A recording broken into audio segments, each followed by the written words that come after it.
Hi guys, I am Vikrant. You are watching Target Vikrant channel. If you are watching my channel first time, please like and subscribe my channel. I am going to teach you today present perfect continuous tense and past perfect continuous tense and future perfect continuous tense together. Let's start. Present perfect continuous tense उस tense को कहते हैं जिसके अंदर समय के साथ रहा है, रही है, रहे हैं, यानी समय के साथ रहा है, रही है, रहे हैं, बैठा है, बैठी है, खड़े हैं आदि शब्द आते हैं। और पास्ट परफेक्ट कंटिन्यूअस उस टेंस को कहते हैं जिसमें समय के साथ रहा था, यानी है की जगह रहा था, रही थी, रहे थे, खड़ा था, खड़ी थी आदि शब्द आते हैं। और फ्यूचर परफेक्ट कंटिन्यूअस टेंस उसको कहते हैं जिसमें समय के साथ रहा होगा, रही होगी, रहे होंगे आदि शब्द आते हैं, उसे फ्यूचर परफेक्ट कंटिन्यूअस कहते हैं। साथ ही साथ आपको ये समझना है कि तीनों सेंटेंस में एक चीज कॉमन है, रहा रहा रहा रहा। प्रेजेंट का है तो रहा है, पास्ट का था तो रहा था, और फ्यूचर का तो रहा होगा। प्रेजेंट का तो रही है, पास्ट का तो रही थी, फ्यूचर का तो रही होगी। इस तरीके से तीनों सेंटेंस को रटने की जरूरत पड़ती ही नहीं है। सिर्फ समय के साथ रहा है, रही, समय शब्द से सबसे वाक्य जुड़ा हुआ होगा, यानी 5 साल से, 2 साल से, सुबह से, रात से, दोपहर से, इस तरीके सेंटेंस आपको देखने को इसके अंदर मिलेंगे। चलिए बात कर लेते हैं फॉर्मूले पर। तो प्रेजेंट परफेक्ट का फॉर्मूला है, सिंगुलर सब्जेक्ट होने पर आपको हैज लगाना है और प्लूरल होने पर आपको हैव लगाना है। उसके बाद आपको बीन तो लगाना ही है। उसके बाद आपको लगानी है वर्ब। मेन वर्ब वहां होती है जहां सेंटेंस की पहचान होती है, यानी जहां रहा है, रही है, उससे पहले मेन वर्ब हो, उसमें आपको एनजी जोड़ना होगा। और निश्चित समय होगा तो आपको सिंस लगाना है। निश्चित समय है तो सिंस, अनिश्चित समय है तो फोर। तो निश्चित क्या होता है, अनिश्चित क्या होता है, मैं अभी आपको बताऊंगा। ध्यान से देखिएगा, सुनिएगा, समझिएगा। यदि समझ में नहीं आती हैं आपकी चीजें तो मुझे कमेंट्स करिएगा।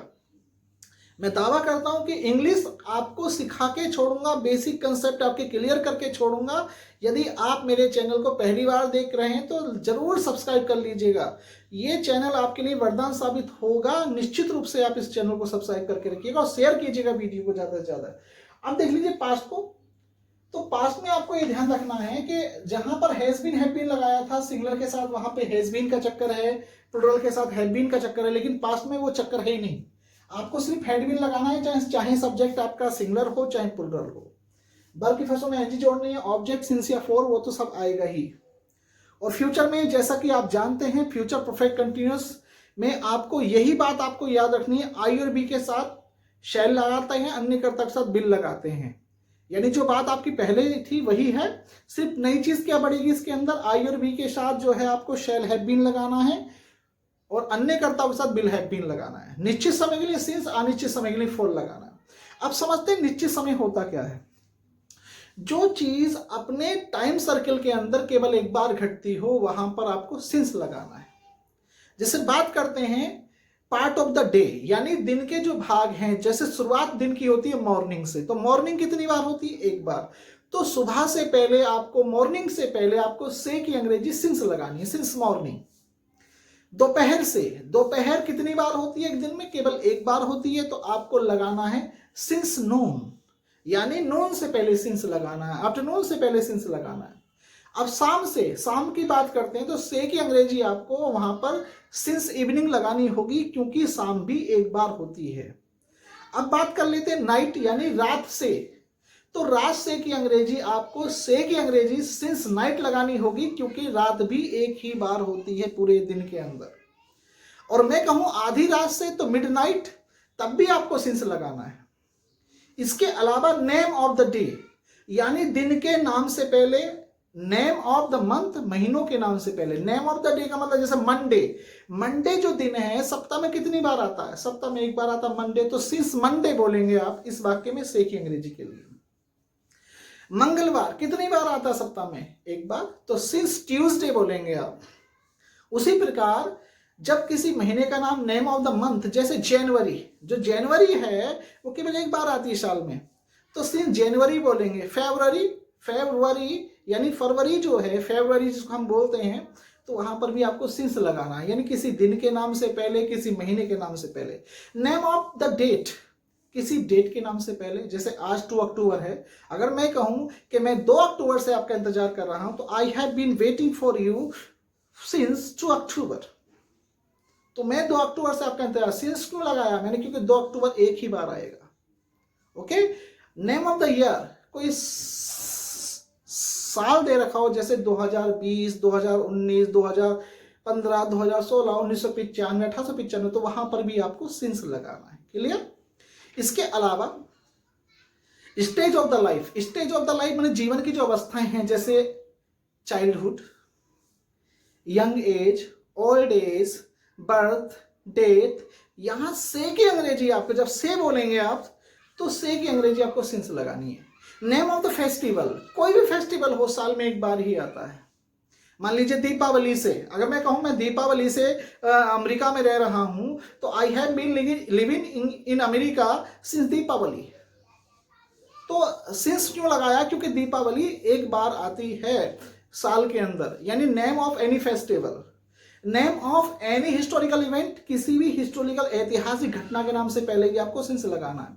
अगर मैं ये कहूं कि मैं 1857 की क्रांति से, तो 1857 क्रांति कितनी बार हुई? एक बार, तो वहां पर भी आपको सिंस लगाना है।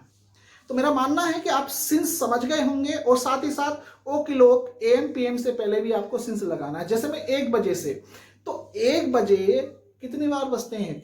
यानी एम और पीएम में टाइम को डिवाइड किया जाता है, एंटी मेरिडियन टाइम और पोस्ट मेरिडियन टाइम, जिसका मतलब होता है 12 घंटे एम काम करेगा और 12 घंटे पीएम काम करेगा।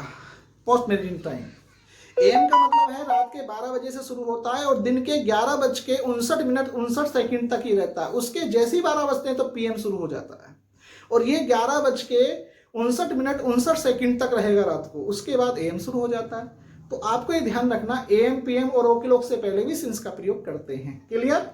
इसके अलावा अगर वाक्य में गिनती आ जाए, जैसे 2 दिन से, 2 साल से, 2 महीने से, 10 साल से, 20 साल से, 6 दिन से, 6 साल से, तब आपको लगाना फोर। लंबे समय से, छोटे समय से, थोड़ी अवधि से, कुछ भी एक्सटेंस, तो अब आपको से की अंग्रेजी फोर लगानी है। क्लियर? समझ में आ गया होगा आपको।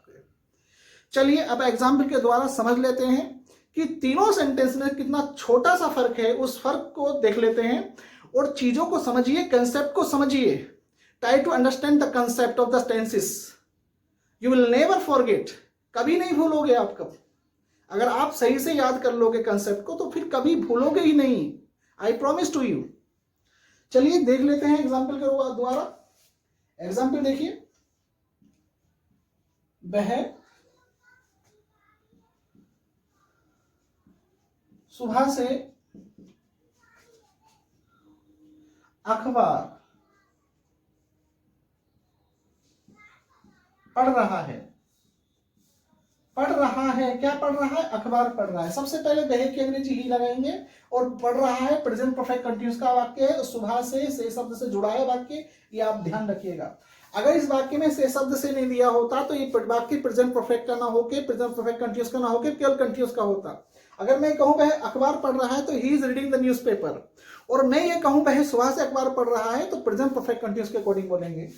तो ही हैज बीन, पढ़ने की रीडिंग, रीडिंग के बाद आपको लगाना है द न्यूज़पेपर। और ये बात आपको याद रहे, किसी भी न्यूज़पेपर के नाम से पहले या न्यूज़पेपर से पहले आर्टिकल द का प्रयोग करते हैं। He has been reading the newspaper since morning. Morning इसलिए लगाना पड़ा हमें सिंस यहां पर, क्योंकि सुबह एक ही बार होती है। He has been reading the newspaper since morning, वह सुबह से अखबार पढ़ रहा है। और मैं केवल ये कहता कि वह अखबार पढ़ रहा है तो मैं सिर्फ ये बोलता अंग्रेजी में he is reading the newspaper।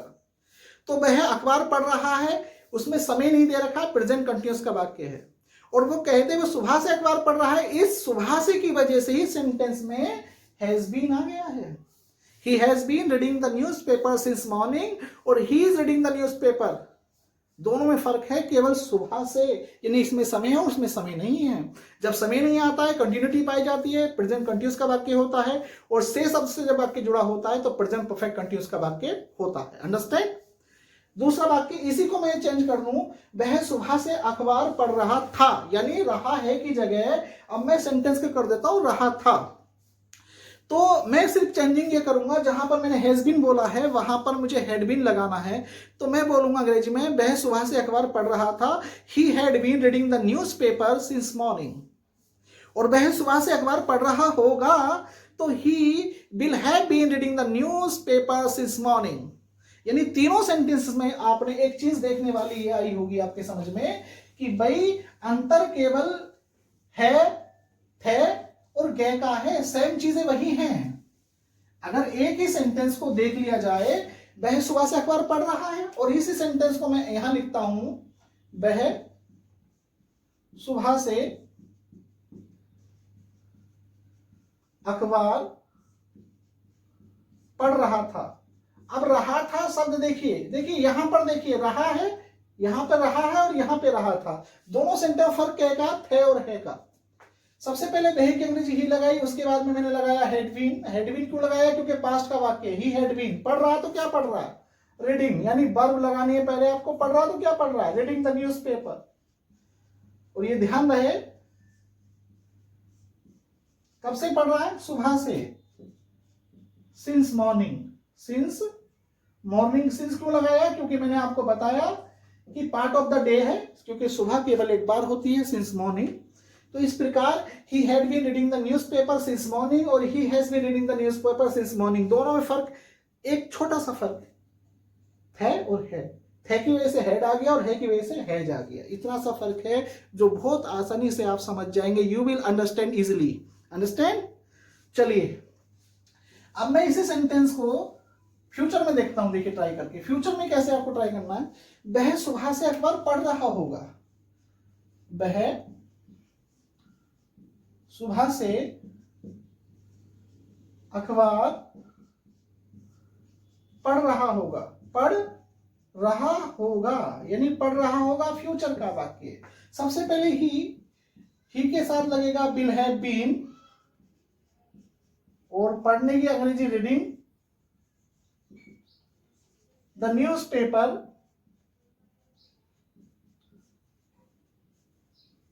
Since morning. Since morning. तो तीनों सेंटेंस आपके सामने लिखे हुए हैं। तीनों सेंटेंस में फर्क देखिएगा जरा। अगर प्रेजेंट परफेक्ट का वाक्य है तो हैज बीन बोला है, यहां पर पास्ट का है तो हैड बीन, और फ्यूचर का तो विल हैव बीन। तीनों सेंटेंसेस में छोटा सा फर्क है का, थे का और गए का। मैं सुबह से यहां हूं तो I had been here since morning. मैं सुबह से यहां था, I had been here since morning. मैं सुबह से यहां हूंगा, I shall have been here since morning. तीनों में फर्क बताइए कि कितना छोटा सा डिफरेंस है। आप अंग्रेजी में बोल सकते हैं, यू कैन स्पीक इंग्लिश। आप अंग्रेजी बोल सकते हैं, यू कैन अंडरस्टैंड इंग्लिश। आप अंग्रेजी समझ भी सकते हैं, लेकिन कंसेप्ट क्लियर होंगे तब। कंसेप्ट क्लियर करके पढ़ेंगे तो चीजें आसान लगेंगी, रटने की जरूरत ही नहीं पड़ेगी और बड़ी आसानी से चीजें आप सीख जाएंगे। मेरी गारंटी है, अगर आप अंग्रेजी सीखना चाहते हैं, if you want to learn English from the basic level, तो प्लीज लाइक एंड सब्सक्राइब जरूर कीजिएगा और ज्यादा से ज्यादा इस वीडियो को शेयर कीजिएगा। चलिए और देख लेते हैं सेंटेंस। सेंटेंस है देखिए, तुम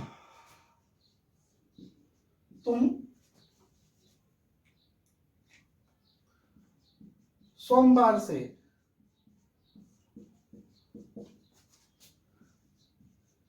यहां पढ़ाने आ रहे हो।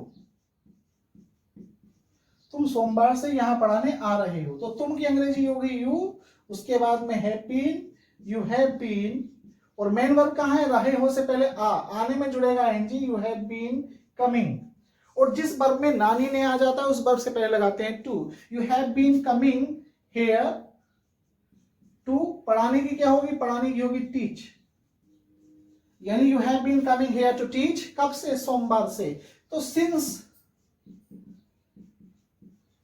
मंडे।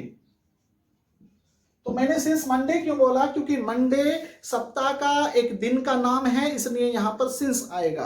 और इसी चीज को मैं कहूं, तुम सोमवार से यहां पढ़ाने आ रहे थे, तो तुम सोमवार से यहां पढ़ाने आ रहे थे, तो आपको सेंटेंस बोलना है you had been coming here to teach since Monday. You had been coming here to teach since Monday. आप सोमवार से यहां पढ़ाने आ रहे थे। आ रहे हैं प्रेजेंट परफेक्ट कंटीन्यूअस, आ रहे थे पास्ट परफेक्ट कंटीन्यूअस, और आ रहे होंगे future perfect continuous. So you will have been coming here to teach since Monday.